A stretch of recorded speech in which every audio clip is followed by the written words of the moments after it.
So good afternoon, ladies and gentlemen, and welcome back to the second part of this FTA conference on Brexit. So now we're really going to look at the other side of the border, because there are always two sides to the border. We should not forget it. So I am Pauline Bastidon. I'm head of European policy at FTA and in charge of the Brussels office of FTA. So a big part of my role and focus has been to talk to authorities from other European member states, as well as sister business organizations, as well as the negotiators on the EU side, the task force of Michel Barnier and the Council as well. And we're going to try and share a little bit of this insight directly with you this afternoon, and that will really be the focus of this session. On Brexit preparedness on the other side of the channel. Before I move to the topic of this afternoon, I would just like to say I think you've all received feedback forms.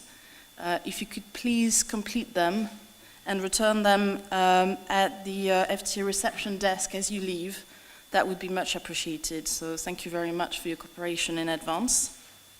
I would also like to mention that we would be very grateful if you could all collect a copy of your delegate pack as you leave. There will be a very important document in there on the very urgent priorities to keep Britain trading, what the logistics sectors need, essentially. And I would encourage you to look at that document, which contains 8 priorities. The Minister referred to it, of course, this morning, and the FTA as well. And nothing will be surprising there. It's just an expanded version of our Keep Britain Trading agenda. So, as I said this morning, we've heard what is being done in terms of preparing for Brexit on the UK side, what we're advising to UK divisions and companies. It's also fit that we start looking at how Brexit is perceived on the continent and what kind of preparations are underway, if any, in other European countries.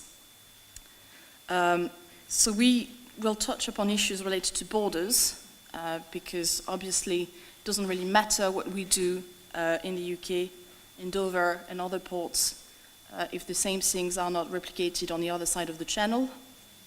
They will be under specific constraints, of course, bound by EU rules in the field of customs, sanitary and phytosanitary checks, and many other types of border checks and regulations. And there are infrastructure, IT systems, but also processes that will have to be adapted on all sides. And of course, this is valid for both import and export. Because it's wise to remember that the transition to Brexit will only be as smooth as the weakest link in the chain, preparation-wise. So it's very important that everyone is fully up to date as to what needs to be done. We'll understand better the context in which negotiations are operating, how this is perceived politically and in business terms on the other side.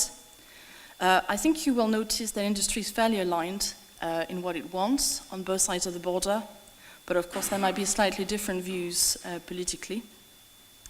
And of course, let's not forget transport in all of this, because without transport, there clearly cannot be any trade. There is no WTO fallback for transport. So we'll touch upon these issues in more details, building on what we learned this morning.